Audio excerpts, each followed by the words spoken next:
প্রিয় দেশবাসী, আজ বাংলাদেশ একটি গভীর সংকটময় মুহূর্তের মধ্য দিয়ে যাচ্ছে। এখন পর্যন্ত আমাদের প্রাপ্ত খবর অনুযায়ী আওয়ামী লীগ, ছাত্রলীগ, যুবলীগের সন্ত্রাসীরা গুলি করে কুপিয়ে প্রায় 30-এর অধিক শিক্ষার ছাত্র জনতাকে হত্যা করেছে এবং দিন শেষ হতে হতে এই সংখ্যাটা কোথায় গিয়ে দাঁড়ায় আমরা জানি না।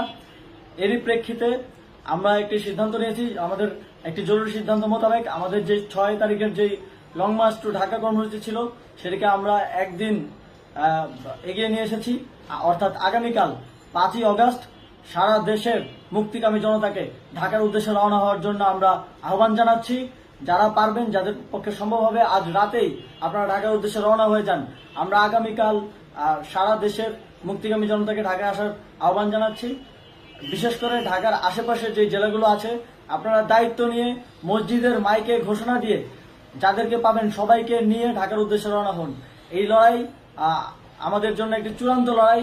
আমরা চূড়ান্ত ঘোষণার জন্য প্রস্তুত। আমরা গণভবনের দিকে যাত্রার জন্য প্রস্তুত এবং সেই উদ্দেশ্যেই আপনারা সবাই ঢাকা আসুন। আমরা আপনাদের সবাইকে নিয়ে আমাদের চূড়ান্ত দাবি আদায়ে এগিয়ে যাব। আমি জানি না সমন্বয়করা আজকে রাতে বেঁচে থাকতে পারবে কিনা, কিন্তু আপনাদের উপর আমরা এই দায়িত্ব দিচ্ছি।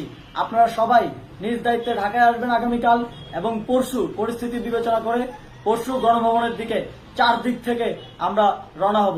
আমরা খুব আতঙ্কের সাথে লক্ষ্য করছি যে ছাত্রলীগ, যুবলীগ এবং আওয়ামী লীগের গুন্ডারা পুলিশের অস্ত্র দিয়ে পর্যন্ত সাধারণ জনগণের উপর হামলা করছে। কিন্তু একটি সুখের খবর হচ্ছে, সারা দেশের বিভিন্ন স্থানে সেনাবাহিনী ছাত্র জনতার পক্ষে দাঁড়িয়েছে। আবার কিছু কিছু জায়গায় যেমন মিরপুর ও মোহাম্মদপুরে সেনাবাহিনী ছাত্র জনতার বিপক্ষে দাঁড়িয়ে গুলি চালাচ্ছে। আমরা সেনাবাহিনীর প্রতি আহ্বান জানাতে চাই, আপনারা এদেশের নাগরিক এবং আপনারা এদেশের নিরাপত্তার দায়িত্বে আছেন, এদেশের জনগণের যানবাহনের নিরাপত্তার দায়িত্বে আছেন। আপনারা দেশের পক্ষে এবং দেশের জনগণের জন্য কাজ করবেন।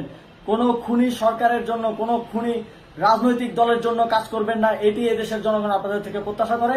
আমাদের এই আন্দোলনে সম্পূর্ণ সমর্থন দিয়ে হয় নিরপেক্ষ থাকুন, অথবা এই খুনি বাহিনীকে, সরকারের খুনি বাহিনীকে প্রতিহত করুন, তাদেরকে যথাযথ শাস্তির আওতায় নিয়ে আসুন। যেই কারফিউ সরকারের পক্ষ থেকে ঘোষণা করা হয়েছে, আমরা স্পষ্টভাবে বলতে চাই, সেনাবাহিনী এই ধরনের কোনো কারফিউ বাস্তবায়নের জন্য মাঠে না নামে। যদি মাঠে নামে তাহলে সেনাবাহিনী স্পষ্টভাবে অফিসিয়ালি জনতার বিরুদ্ধে দাঁড়াবে। আমরা চাই না সরকারের এই ষড়যন্ত্রে সেনাবাহিনী পা দিক। সেনাবাহিনীকে জনতার বিরুদ্ধে দাঁড়ানোর যে ষড়যন্ত্র সরকার রচনা করছে সেটিতে সেনাবাহিনী পা দিবে না, এই বিশ্বাস আমরা রাখতে চাই। আওয়ামী লীগ আজ সারা দেশে তাদের খুনি বাহিনীকে নামিয়ে দিয়েও ছাত্র জনতার প্রতিরোধের মুখে টিকতে পারেনি। রাজপথের পরাজিত শক্তি হিসেবে তারা সেনাবাহিনী সহ অন্যান্য বাহিনীকে আমাদের বিরুদ্ধে কাজে লাগানোর চেষ্টা করছে।